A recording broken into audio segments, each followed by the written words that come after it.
भागीदारी दस्तक, भारत की आवाज। आज गरीब आदमी शिक्षा और नौकरी से महरूम कर दिया गया। गरीब आदमी को 5 किलो राशन देने मात्र से गरीबी दूर होने वाली नहीं है कि सरकार 10 सालों में आवाम को इतना मजबूत नहीं कर पाई कि वह 5 किलो राशन खरीद सके। माननीय, आपने मुझे 5 मिनट्स राष्ट्रपति जी के अभिभाषण चर्चा में भाग लेने का अवसर प्रदान किया। इसके लिए मैं आपका और साथ ही में अपनी पार्टी की मुखिया बहन कुमारी मायावती जी का आभार व्यक्त करता हूँ। माननीय महामहिम जी, राष्ट्रपति जी का अभिभाषण सरकार के क्रियाकलापों, योजनाओं और लक्ष्य रखकर दिया गया संबोधन होता है। माननीय महामहिम राष्ट्रपति जी ने अपने संबोधन में कहा, अब हम जीवन में पहली बार बड़े पैमाने पर गरीबी को दूर होते देख रहे हैं, जबकि सच्चाई कुछ और है। आज गरीब आदमी शिक्षा और नौकरी से महरूम कर दिया गया, जिसका मुख्य कारण शिक्षा का बाजारीकरण है। इसकी वजह से गरीब और गरीब हुआ।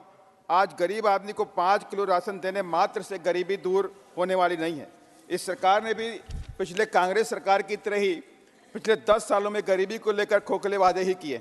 इसकी वजह से माननीय, इस बात की पुष्टि भी होती है कि सरकार 10 सालों में आवाम को इतना मजबूत नहीं कर पाई कि वह 5 किलो राशन खरीद सके। माननीय, अर्थव्यवस्था के बारे में तमाम बड़ी बड़ी बातें की गई। आज डॉलर के मुकाबले भारतीय रुपया अफगानिस्तान के अफगानी रुपए से भी पीछे।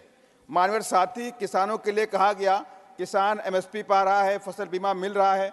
यदि सब मिल रहा है तो 11,290 भारतीय किसानों ने आत्महत्या पिछले साल क्यों की? यहाँ एक छोटा मोटा आंकड़ा नहीं है, यह आंकड़ा दर्शाता है कि भारतीय किसान के हालात ठीक नहीं हैं।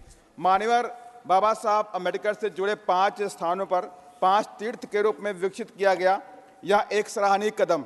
लेकिन महामहिम राष्ट्रपति जी के संबोधन में वंचित दलित समाज के उत्थान को लेकर कुछ नहीं कहा गया, जबकि आज भी दलित समाज और आदिवासी समाज पर अत्याचार सरकार रोकने में नाकाम साबित हुई है।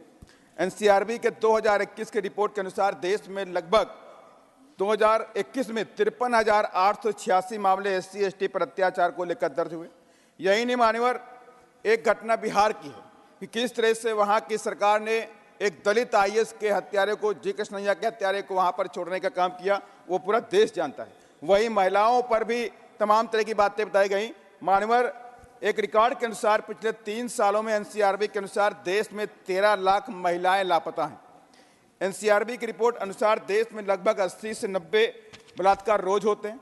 मान्यवर, SC ST के बच्चों की शिक्षा को लेकर सरकार का खास कोई कदम नहीं उठा रही है। SC ST के बच्चे देश की मुख्य धारा से पीछे जा रहे हैं। इनकी फ्री एडमिशन की व्यवस्था खत्म कर दी गई और छात्रवृत्ति को लगभग खत्म कर दिया गया।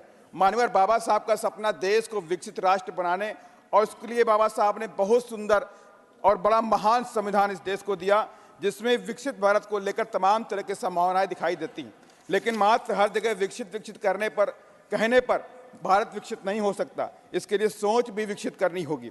बाबा साहब के संविधान के मंशा के अनुरूप चलना पड़ेगा। संविधान जस्टिस की बात करता है, लिबर्टी की बात करता है, इक्वलिटी की बात करता है, फ्रेटर्निटी की बात करता है। वंचितों और पीड़ितों को जब तक सामाजिक न्याय नहीं दिया जाएगा, तब तक विकसित भारत की बात अधूरी है। जब तक इन कमजोर वर्गों को समता का अवसर हर क्षेत्र में नहीं दी जाएगा, तब तक विकसित भारत की बात अधूरी है। इसलिए सरकार से कम SC ST के वर्ग के लोगों को प्राइवेट क्षेत्र में आरक्षण की व्यवस्था भी करे, ताकि यह वर्ग भी देश की मुख्य धारा में आ सके। मान्यवर, मैं कंक्लूड कर रहा हूँ। माननीय, नेताजी सुभाष चंद्र बोस का प्रतिमा कर्तव्य पथ पर लगाए जाने की जानकारी दी गई। साहबजादों की याद में वीर बाल दिवस, भगवान बिरसा मुंडा के जन्म दिवस को जनजातीय गौरव दिवस घोषित किया गया, एक सराहनीय कदम है। लेकिन मान्यवर, बेजुबानों की आवाज, दलितों, पिछड़ों, आदिवासियों एवं अल्पसंख्यकों की हक और हकों की लड़ाई लड़ने वाले बहुजन नायक माननीय श्री कांशीराम साहब जी के जन्म दिवस को भी राष्ट्रीय स्तर पर जन्म दिवस घोषित किया था, तो ये एक बड़ा संदेश वंचित वर्ग को भी जाता। ये मैं आपके माध्यम से स्वीकार करना चाहता हूं। धन्यवाद। जय भीम, जय भारत। श्रीमती JB मथेर। इस चैनल को बचाना चाहते हो तो सब्सक्राइब, लाइक, शेयर करें।